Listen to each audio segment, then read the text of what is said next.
अस्सलाम वालेकुम जी। बेटा आज हम आगे करेंगे पार्ट्स ऑफ स्पीच, जो कि हमने पिछले लेक्चर में इसके 4 पार्ट किए थे, लेकिन हम उसको थोड़ा सा रिवाइज करेंगे ताकि आपको दोबारा जो मुश्किल ना हो आगे समझने में। तो आज हम पार्ट्स ऑफ स्पीच को एक नए अंदाज में, एक नए रंग में लेकर चलेंगे। तो बेटा जिस तरह एक अदारे को चलाने के लिए कोई भी फर्म है, कोई कंपनी है, कोई इंस्टीट्यूशन है, ठीक है, कोई भी, तो उसके लिए मुख्तलिफ हमें स्टाफ की ज़रूरत होती है। ठीक है, कंपनी लेना है, कंपनी जो है उसके लिए बेटा सबसे पहली चीज़ उस अदारे का एक बॉस होगा। ठीक है, उस बॉस के नीचे साथ साथ दूसरे लोग होंगे उसके साथ जुड़े हुए जो काम करेंगे। तो पार्ट्स ऑफ स्पीच में बेटा जी नाउन जो है ये तमाम पार्ट्स का बॉस है। ठीक है, जैसे कंपनी का हेड होता है ना, बॉस होता है, उसके बगैर पूरी कंपनी बेकार है। इसी तरह बेटा ये नाउन जो है ये पार्ट्स ऑफ स्पीच का बॉस है। अगर किसी फिक्रे में नाउन नहीं आता बेटा वो आपका वो फिक्रा बनेगा नहीं, सेंटेंस बन ही नहीं सकता।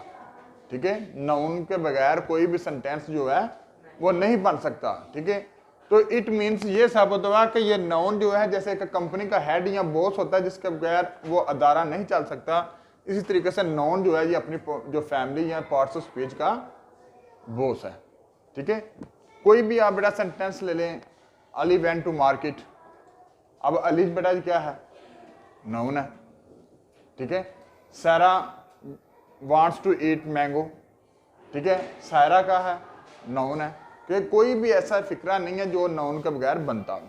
ठीक है, अब आ जाती बेटा दूसरी आगे चीज प्रोनाउन। अब प्रोनाउन क्या है? जो कि हमने पीछे पढ़ा था, the word which is used in the place of noun. अब दूसरी बेटा बात ये समझ ले कि एक ये बॉस या प्रिंसिपल है, ये उसका वाइस प्रिंसिपल है। ठीक है, अब अगर ये मौजूद नहीं होगा तो उसके जगह पे कौन काम देगा? असिस्टेंट उसका काम करेगा। ठीक है, एक अदारा है ना, स्कूल है, उसके 2 बंदे होते हैं, एक उसका प्रिंसिपल है, एक वाइस प्रिंसिपल है। अब जब प्रिंसिपल मौजूद नहीं है उसकी जगह पर कौन काम करेगा? Vice principal. और असिस्टेंट से आप कह लें तो यही चीज है। बॉस के बाद अगर बॉस नहीं मौजूद तो उसकी जगह पर उसकी काम कौन करेगा? उसका असिस्टेंट काम करेगा। जैसे कि डॉक्टर है तो डॉक्टर तो एक दफा राउंड लगा के चला जाना उसने, बाद में काम कौन करेंगे? उसे असिस्टेंट जो है। ठीक है, नर्सेज वगैरह हैं या जो। ठीक है, इसी तरीके से नाउन अगर मौजूद नहीं है, नाउन तो है लेकिन उसकी जगह पर काम कौन करेगा? प्रोनाउन। जैसे कि हमने पढ़ा था, पहले हमने नाम ले लिया इलामा इकबाल या मोहम्मद कादिर आजम जो भी, उसके बाद हम ही का इस्तेमाल करेंगे। तो यहाँ ही बेटा जो एज ए असिस्टेंट इसका आएगा। समझ लग गई है कि अगर बॉस मौजूद नहीं है, नाउन मौजूद नहीं है, तो आप प्रोनाउन का इस्तेमाल करेंगे। इसी तरीके से बेटा वर्ब जो है एग्जीक्यूटर। आपने अक्सर ये लफ्ज एग्जेक्टिव ऑफिसर। एग्जेक्टिव ऑफिसर का काम क्या होता है बेटा जी? अहमियत बताना फिक्रों की या अपनी टीम की अहमियत बताना। ठीक है, अब वर्ब क्या है? काम है ना, तो उसने क्या काम करना है? एग्जेक्टिव ऑफिसर का काम है हर बंदे को काम देना, तुमने ये करना, तुम्हारे जिम्मे ये काम है, तुम्हारे जिम्मे।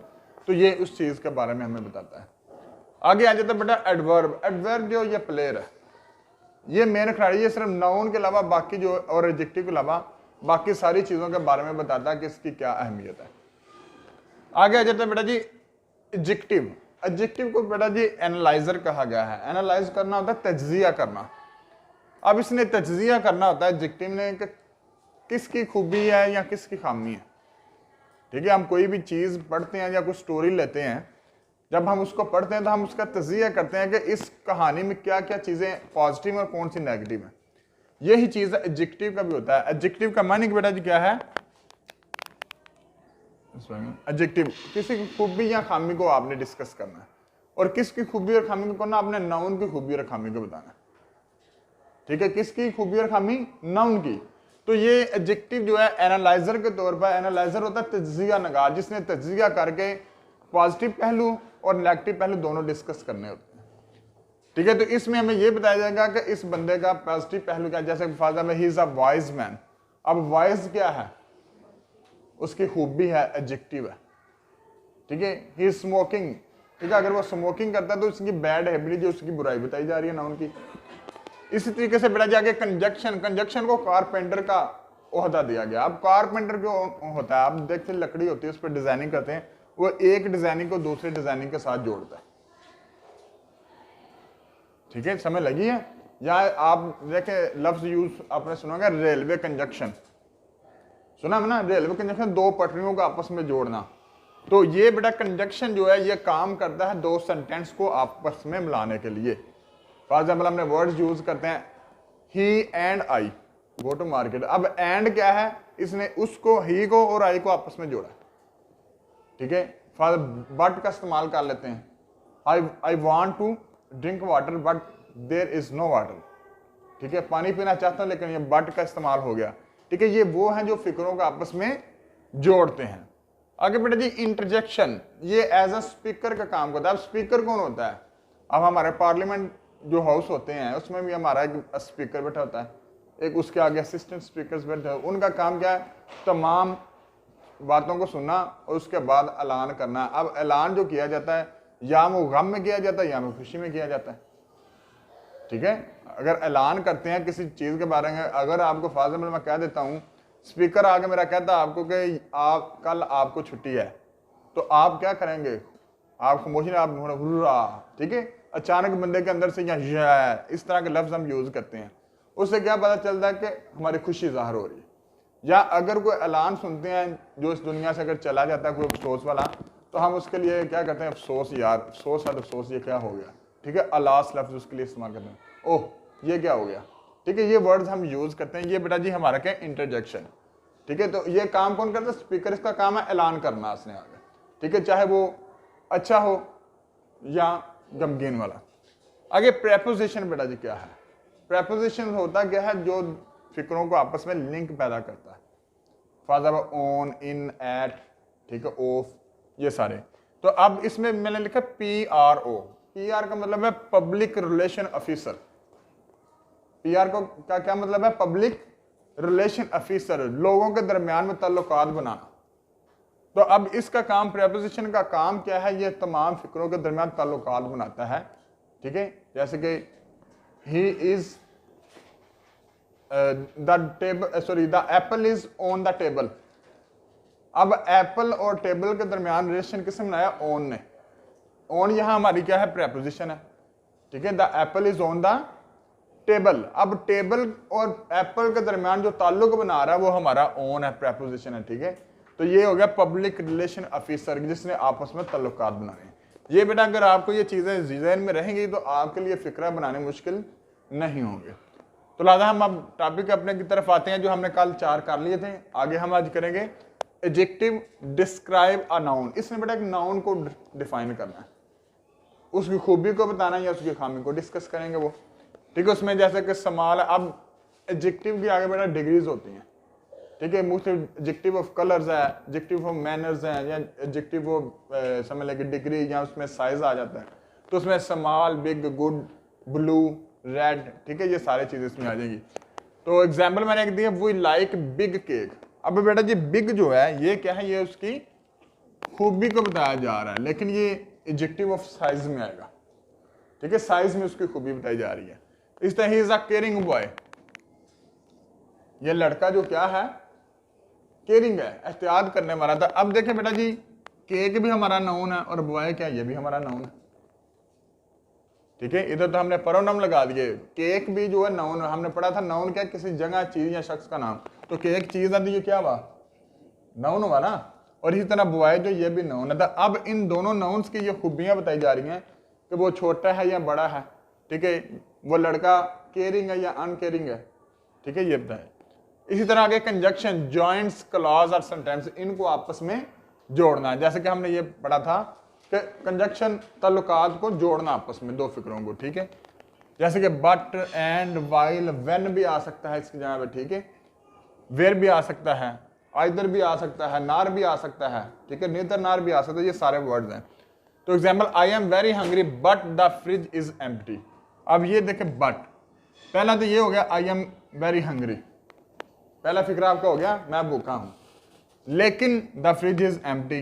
दूसरा फिक्रा बेटा जी क्या है, द फ्रिज खाली है, ठीक है। अगर अकेला ये भी आता I am hungry the fridge is empty, तो ये अलग अलग सेंटेंस बनने थे।